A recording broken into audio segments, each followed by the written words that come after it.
कि हर जीव के भाग्य में कुछ धन होता है और भगवान उस धन को जितनी उसकी आयु है उसके अनुसार उसे बांट देते हैं, उसी अनुसार वो अपना जीवन यापन करता है। उसकी स्थिति ठीक नहीं थी, वो रोज मंदिर में जाए, सुनो भगवान जी मेरे भाग्य में जो है ना मेरा सारा का सारा अभी दो, बांट क्या कहनी चाहिए मुझे तो अभी दो। और भगवान इसे अभी दे दे तो मामला गड़बड़ हो जाएगा। भगवान अंतर्गत में सोचते रहे, चुप रहे और वो फिर खेत में काम करे, फिर 2-4 चढ़ा दे ले आए भगवान से, फिर लड़ने जाए भगवान से, जो है अभी दो।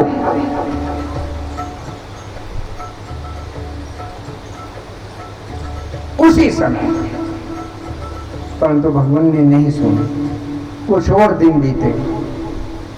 एक दिन उसने क्या काम किया, जो किसान था खुरपी तो जानते हो खुरपी, उसको चलाता था, उसने एक को बुलाया, ले और खुरपी उसको दान कर दी। अब खुरपी दान करके आया और सीधा मंदिर में दूर एक गांव में चला गया। वहां गांव वालों ने कहा कि भाई चलो ये इस मंदिर की पूजा कर दिया करेगा, इसे खाना मिल जाया करेगा, भोजन मिल जाया करेगा। खुरपी दान करके चला आया, वो पूजा करने लगा। शाम को दोपहर में गांव वाला आए, उसे भोजन पत्र दे, वो पूजा, और वो लड़े रोज भगवान से, अब मैं लेकर के ही जाऊंगा, आपसे लेकर के ही जाऊंगा, आपको देना हुआ मेरे भाग्य में जो है सारा मुझे दे दीजिए। मैं एक दिन में खर्च करूं या पूरी जिंदगी में, आपको उससे क्या लेना देना हमारा। उसी समय में एक राजा ने अपना राजपाट त्याग करके वो आया, और दूर ही जब आ रहा है, वो किसान मंदिर में है, राजा ने भी अपना ब्रह्मचारी जैसा रूप धारण उसने किया हुआ, मंदिर में गया और बैठ गया। तो उस किसान ने कहा कितने दिन के हो, अर्थात कितने दिन हुआ तुम्हें सन्यास लिए। ये तो बहुत दिन से पुजारी कर रहा। उसने पूछा कितने दिन के हो, बोला अभी सीधा ही आ रहा हूं। उन्होंने किसान ने कहा दूर बैठो, चलो तो। और कौन था वो? राजा, राजपाट त्याग करके आया। दूर बैठो, चलो।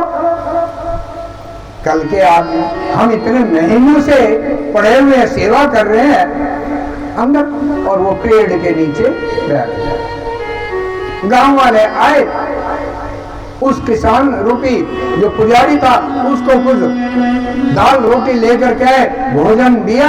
जब लौट रहे थे देखा भाई एक भूखा और पड़ा हुआ है, और वो देखा, वो सब समझ गए अरे ये तो राजा है, राजा है। वो सब ने वहां पकवान बना करके राजा को लिया, और वो देख रहा है मुझे रोटी, ये कल का आया है शेर पकवान। अब तो उसने डंडा उठा लिया महाराज भगवान पे, ये तो है जवाब। अच्छा वो दान करके क्या आया?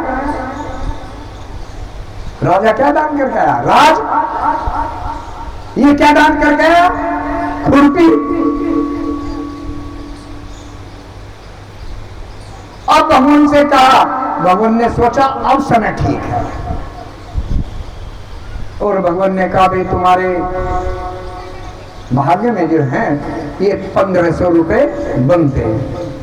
हाँ चलो 1500 लो लिया, परंतु शर्त एक है, भगवान ने कही जो ये तुम्हें खर्च करना है